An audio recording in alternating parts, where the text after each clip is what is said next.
Make a commitment when you're ready to learn how to drive. It's extremely important that you have a mental mindset. I can't tell you how many times I've seen kids and adults who are not ready to learn how to drive. You have to do this for yourself. Most states in North America have a graduated license system where you're in a permit phase for 3 months, 6 months, 9 months, then you are learning to drive on your own. This is a commitment of yourself. You can't do this for your mom, you can't do this for your dad, your boyfriend or girlfriend, or your significant other. You really have to connect. You have to connect with your instructor. I like teaching driver's education because I get a chance to connect with my students. We talk about school because why? I'm a teacher. We talk about life because I want to set goals. I'm a college graduate. I'm trying to make sure and educate the next generation of drivers. A lot of times you don't really have a purpose. You have to be purpose driven. I'm purpose driven because I'm passionate about driver's education, and it's a huge commitment of time.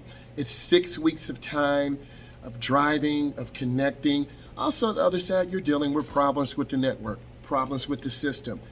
Maybe attendance didn't work. There is risk and rewards in everything in life. And occasionally, yes, we do have crashes or accidents or fender benders.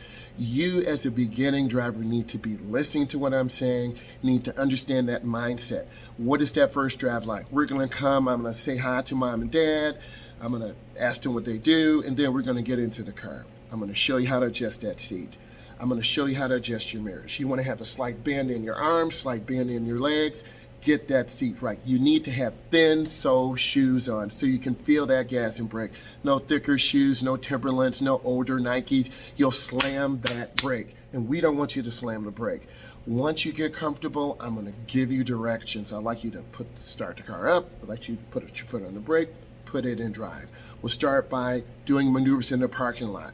We'll do right-hand turns, figure eights, left-hand turns, figure eights. Then once you feel comfortable, we're gonna get out on the road. And that's very scary in itself where you're not sure. The hardest thing is pulling out in front of traffic. You wanna have a large gap. A gap is a space. And when you have good space, you can pull out very easily.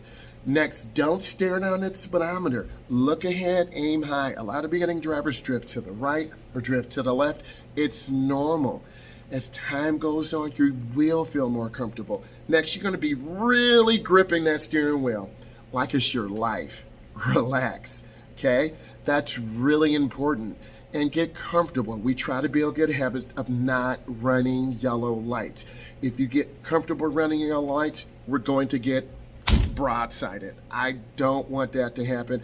I don't want you to feel comfortable running yellow lights, and it sends a message that you will end up failing your road test.